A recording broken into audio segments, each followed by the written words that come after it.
ओम श्री वेद पुरुषाय नमः।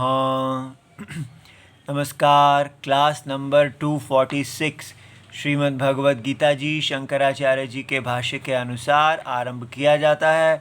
ओम श्री सीतारामचंद्राभ्याम नमः। नमो गुरुभ्यः। अथ काल देवता श्री संवत 2081 भाद्रपाद शुक्ल पक्षः प्रतिपदा बुधवारः उत्तर फाल्गुनी नक्षत्रम दक्षिणायनम वर्षा ऋतुः। ओम तत्सत्। श्री शंकराचार्याय गुरवे नमः। देहि नित्यमवध्योऽयं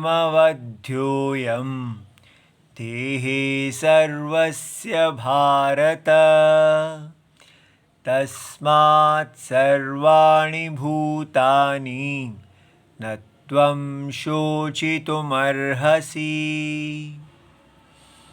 अध्याय नंबर 2 और श्लोक नंबर 30 और पुस्तक है Gita Press Gorakhpur, book number 10 Shankaracharya ji के भाष्य वाली। अच्छा जी, तो अब हम आज नया श्लोक देखेंगे और इस श्लोक में क्या कहा गया है। भगवान कह रहे हैं कि अथ इदानीम प्रकरणार्थम उपसंहरन् ब्रूते। अब भगवान ने जो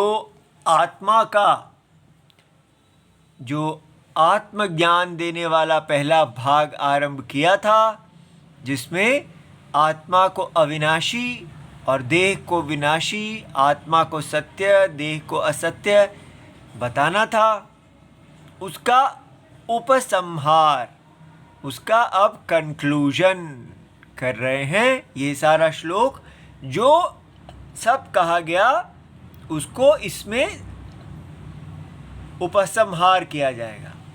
ठीक है। तो क्या कहा है इस श्लोक में? भगवान कहते हैं देही, देही और देह। देही कौन है? नित्यम अवध्यः अयम, अयम देही नित्यम अवध्यः, कि ये देही नित्यम है और अवध्य है। तो और कौन सा देही? देहे सर्वस्य, वो देही सबके देहों में है। हे भारत, हे अर्जुन, ये जो देही, देह जिसकी है, जो देह से विलक्षण है, इस देह में वो सभी देहों में स्थित है। इसलिए ये सारे के सारे संसार के जितने भी देह हैं और उन देह को धारण करने वाले, अपने आप को देह समझने वाले जीव हैं, इनको उद्देश्य करके इनके विषय में न त्वम, आपको शोचितुम अर्हसि, आपको शोक नहीं होना चाहिए। तो जो भगवत गीता शोक से आरंभ हुई है वो अब उपसंहार किया जा रहा है। भगवान ने ऐसा ज्ञान दिया है जिससे अर्जुन का शोक दूर होना चाहिए। ठीक है। तो भगवान का भाष्य देखते हैं।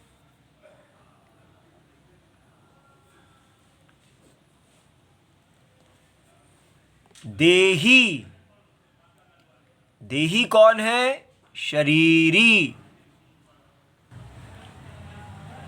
देही शरीरी नित्यम सर्वदा सर्व अवस्थासु। ठीक है। सो अवध्यः, अर्थात ये देही हमेशा, माने कोई ऐसी अवस्था नहीं है जिसमें देही की वध किया जा सके। कोई तो अवस्था होगी जिसमें हम देही को मार सके। जैसे आप हिरण्यकशिपु को देखिए, हिरण्यकशिपु ने अपने लिए एक वर मांगा हुआ था कि मैं अवध्य हो जाऊं, मेरा वध ना हो सके। और उन्होंने कहा कि सभी अवस्थाओं में मेरा वध नहीं होना चाहिए, तो मुझे कोई मानव ना मार सके, कोई देवता ना मार सके, ना मैं घर के अंदर मारा जाऊं, ना बाहर मारा जाऊं, मैं ना दिन में मारा जाऊं, ना शाम में मारा जाऊं। इस प्रकार उन्होंने अपने अवध कि मेरा वध ना हो सके, उसके लिए सारी अवस्थाएं चुन ली। लेकिन वो भूल गए कि देह कभी अवध्य नहीं हो सकता। उन्होंने सब कुछ चुन लिया, लेकिन उनको संध्या काल, बीच की संध्या का ज्ञान नहीं रहा, और वो छिद्र मिल गया जिसमें नरसिंह भगवान ने रूप धारण किया और उनका वध किया। तो हमें समझना चाहिए कि देह को अगर हम अवध्य बनाना चाहते हैं, हम सब चाहते हैं कि हमारी देह अवध्य हो, उसका वध ना किया जा सके, हम अमर हो जाएं। किंतु यहाँ कहा जा रहा है कि देही शरीरी नित्यम सदा अवध्य है। तो जो हमारी इच्छा है कि हम मृत्यु को जीतें, वो हम देह रहते हुए अपनी मृत्यु, कि मेरी देह कभी ना मरे, मैं कभी ना मरूं।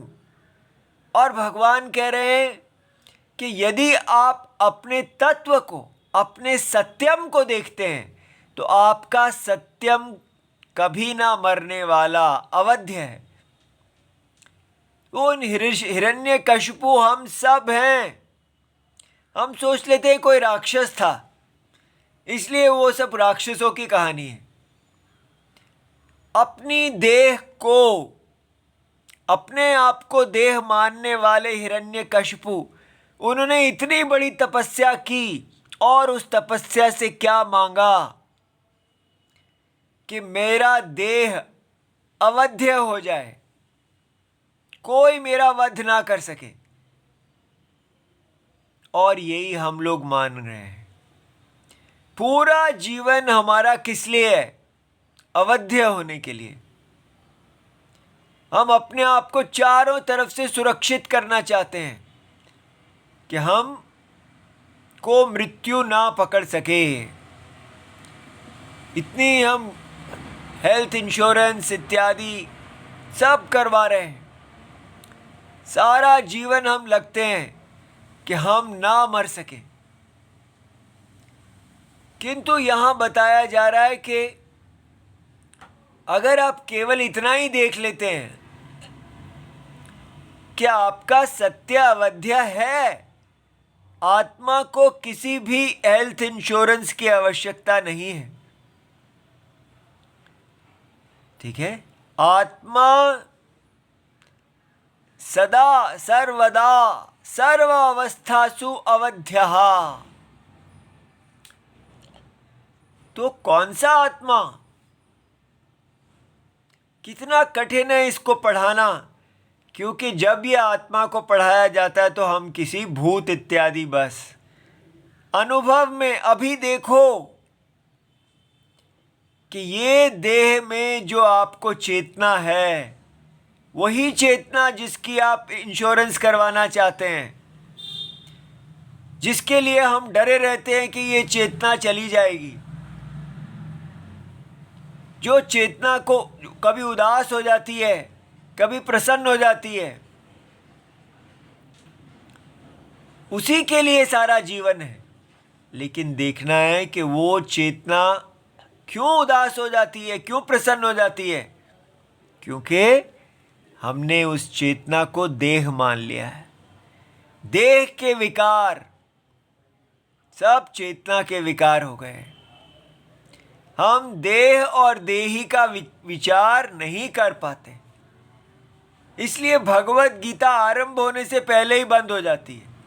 सारी भगवत गीता पढ़ भी लेते हैं तो हमें एक ये यूजलेस ग्रंथ लगता है, कुछ फर्क ही नहीं पड़ता। अंत तो गत्वा जीवन जो है पैसे से ही जिया जाता है। हम शरीर हैं और शरीर को हमने पैसे से पालना है। बस कुछ भी भगवत गीता आदि पढ़ लो, मूल यही है कि पैसा सबसे बड़ा है, पैसे से ही जीवन जीता जाता है। ये बड़े बड़े स्वामी जी जो हैं इनको भी पैसा ही चाहिए। तो सत्य है कि आजकल जो लोग पढ़ा रहे हैं, सब कर रहे हैं, सब पैसे के ही दुनिया है। लेकिन कल्याणकांक्षी व्यक्ति को ये समझना चाहिए कि आत्मा को सुरक्षित करने के लिए आपको पैसा नहीं लगाने की ज़रूरत। देह को सुरक्षित करने के लिए आप कितना भी पैसा लगा दो, उसने जाना ही है। देह वध्य है और आत्मा अवध्य है। इसलिए हमें इसका विचार आना चाहिए। देही और देह, देह नित्यम अवध्य। हर अवस्था में, सारी अवस्थाओं में देह अवध्य है और देह नित्यम वध्य। आप कितने भी ब्लैक कैट कमांडोज अपने आसपास लगा दो कि मुझे रोग से इत्यादि दुख से बचा दिया जाए, मृत्यु से बचाया जाए, देह में विकार आएगा ही आएगा और देही में नहीं आएगा। तो फिर क्या किया जाए? ये देह को नित्य करने की जो इच्छा है, ये तभी जाएगी जब हम देही को अवध्य देखेंगे कि ये आत्मा अवध्य है। इस ज्ञान की शरण लेंगे। और ये ज्ञान कैसे आएगा? इतना जो पढ़ रहे हैं, इससे हमें इतना पता चलता है कि दिशा, हमारा आंसर है कहाँ। आत्मा को अवध्य देखने से व्यक्ति को एक आराम आना चाहिए कि ये जगत का आत्मा मैं हूँ और ये एक आत्मा ही अज्ञान के कारण इतना बड़ा एक प्रपंच दिख रहा है। इसलिए इस प्रपंच के अंदर सब वध्य है। ताकतवर भी मर जाएगा और कमज़ोर भी मर जाएगा। इसलिए यहाँ पर जन्म और मृत्यु की परवाह नहीं करनी चाहिए, स्वधर्म का ध्यान करना चाहिए। एक तरफ स्वधर्म हो और दूसरी तरफ देह हो, तो व्यक्ति को स्वधर्म को चुनना चाहिए। क्यों? क्योंकि आत्मा अवध्य है। स्वधर्म आत्मा पर आश्रित है। देह चली जाए लेकिन स्वधर्म ना जाए, क्योंकि स्वधर्म आत्मा का गुण है। आप आत्मा में प्रतिष्ठित होइए। ये भगवत गीता की सबसे बड़ी देन है हमको। अगर हमको ये बात समझ में आ जाती है तो हम अपने भारत को बदल देंगे। देही, शरीरी, इसको पहचाने कि शरीर और शरीरी दोनों में क्या भेद है। जो शरीर के अंदर, शरीर का विशेषण चेतना और अस्तित्वम का वध नहीं होता, शरीर का होता है। ठीक है, ये दो नहीं है। जैसे सर्प का वध होता है लेकिन रस्सी का वध नहीं होता, ये दो नहीं है। एक ही रस्सी सांप लग रही है। सांप के अंदर जो अस्तित्व है वो रस्सी का है। अपने अंदर भी देखिए कि मेरा सत्य अंश क्या है और असत्य अंश क्या है। यहाँ सत्य और असत्य मिले हुए हैं। देह और देही का मिल जाना, सत्य और असत्य का मिल जाना है। जब सत्य और असत्य मिलेंगे तो अस्तित्वम, चेतना सत्य का अंश है और अचेतना, देह अचेतन है, लेकिन उसको देही से चेतना मिली हुई है। ठीक है, कैसे पता चलता है देह अचेतन है? आप स्वयं देखिए, देह अपने आप को नहीं जानती है। आप कह रहे हैं देह को कौन जानता है? इंद्रियां, मन, बुद्धि, ये सब अपने आप को नहीं जानते हैं, लेकिन इनके अंदर जो चेतना है वो देही की है। सत्य अपने आप को स्वयं जानता है। ये बात हमें देखनी चाहिए कि देही स्वयं ज्योति है।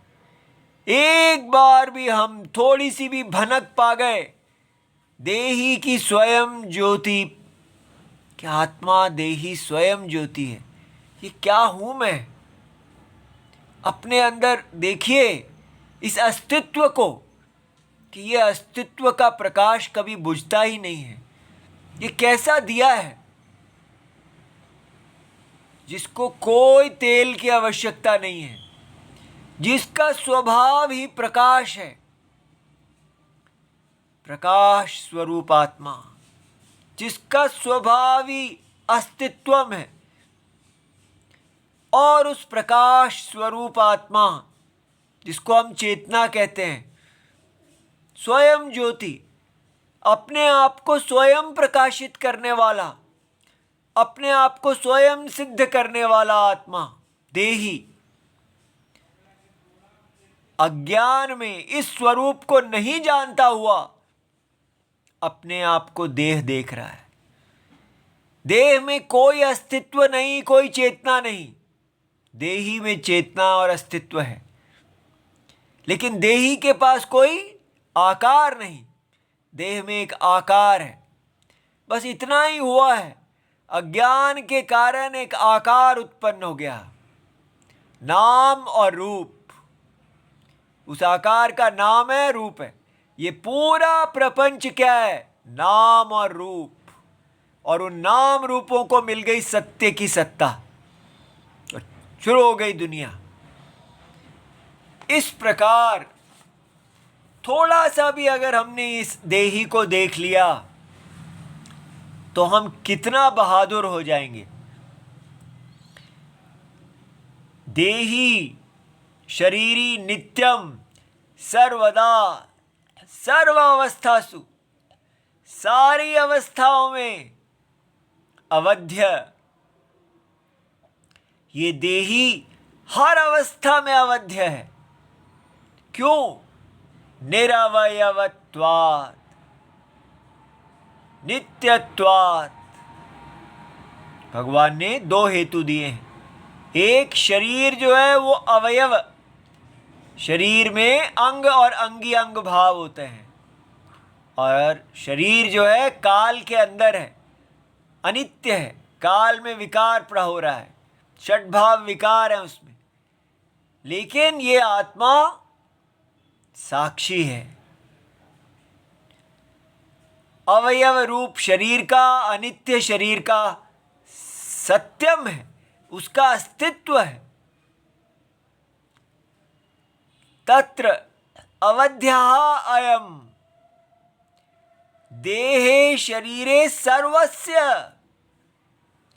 भगवान कह रहे हैं कि देही नित्यम अवध्यः अयम। अयम का मतलब होता है यह।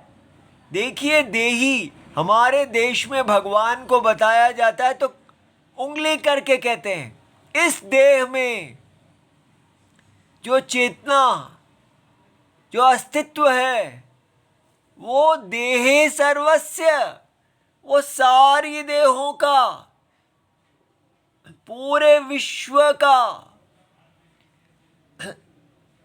वो पूरा भूतकाल जो चला गया, जो वर्तमान काल और जो भविष्यत काल है, और वो साइंस के ब्लैक होल्स इत्यादि कहाँ कहाँ क्या क्या है, मिलियंस ऑफ लाइट ईयर्स दूर, इतना बड़ा विश्व, इस सारों में जितनी देह हैं, जड़ चेतन सब, सर्वस्य, उस सब में स्थित है ये, उन सब का देही, ये अवध्य है, एक ही देही, और इस सारे विश्व का देही है वो। जो देही एक देह में है वही सारे विश्व का देही है। देखिए ये बात, हमारे को कैसे टाइम मिल जाता है कि हम इसको छोड़ देते हैं। 2 मिनट देखा और छोड़ दिया। तो ये जो सर्वस्य भारत है, सर्वगतत्वात्, सर्वगत, क्यों सर्वगत है? ऐसा नहीं कि ये हाथी जितना बड़ा है, आत्मा इतना सारे, ये आत्मा सत्यम है।